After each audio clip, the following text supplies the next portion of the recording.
Today we're looking at Kit Carson.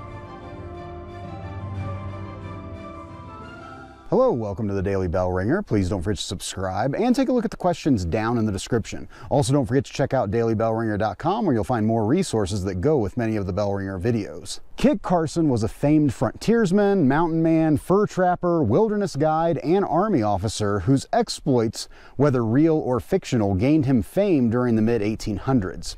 Christopher Carson was born December 24, 1809 in Madison County, Kentucky, the sixth of 9 children born to Lindsay Carson and Rebecca Robinson. When Kit was barely a year old, the family moved to Howard County, Missouri, and settled on a tract of land that was owned by one of the sons of Daniel Boone. Kit had little education living on the Missouri frontier. By 1825, Carson became an apprentice to a saddler in Franklin, Missouri, which was on the eastern end of the Santa Fe Trail.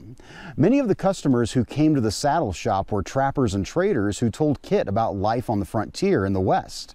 In 1826, Carson ran away from home and joined a group of trappers heading west on the trail to Santa Fe, New Mexico. Carson worked several different jobs in and around Santa Fe before beginning his career as a mountain man in 1829 at the age of 20.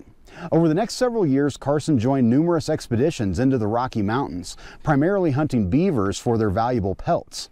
In one incident, while hunting elk, Carson was chased by 2 black bears who chased him up a tree.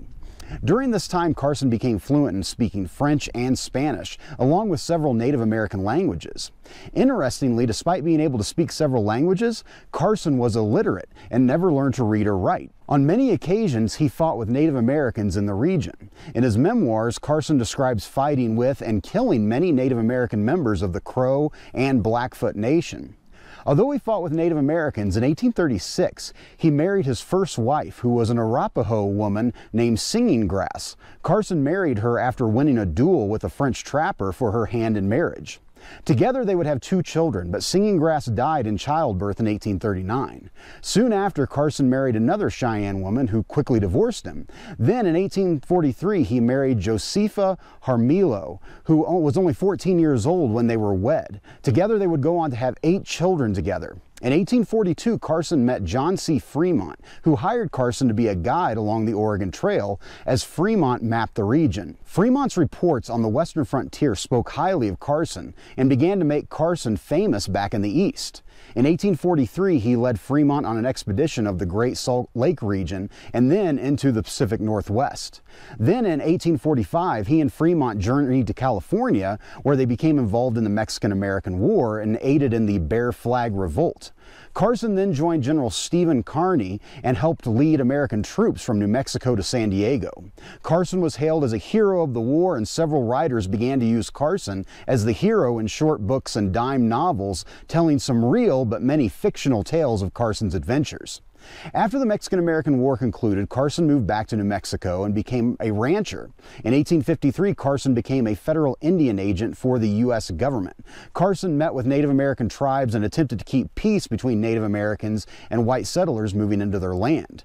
He advocated that reservations be established for Native Americans and believed that Native Americans should simply make way for American expansion. When the Civil War began in 1861, Carson was commissioned as a lieutenant colonel in the Union Army and organized the 1st New Mexico Volunteer Infantry. Carson was involved in the Battle of Valverde in 1862, but spent much of the war fighting the Navajo in New Mexico. In 1864, the Navajo surrendered and were forced to walk 300 miles to a reservation known as the Long Walk, in which hundreds of Native Americans died. For his efforts, Carson was promoted to the rank of brigadier general. As the Civil War came to a close in 1865, Carson moved to Colorado, where he was given command over Fort Garland, but his health began to deteriorate quickly, and by 1867 he resigned from the military. In April of 1868, his wife Josepha died from complications after giving birth to their 8th child. A month later, on May 23, 1868, Kit Carson died of an abdominal aneurysm at the age of 58 and was buried in Tejas, New Mexico. Throughout the remainder of the 1800s and into the 1900s, Kit Carson continued to be fictionalized in books, radio, TV, and movies, and to this day remains an American icon.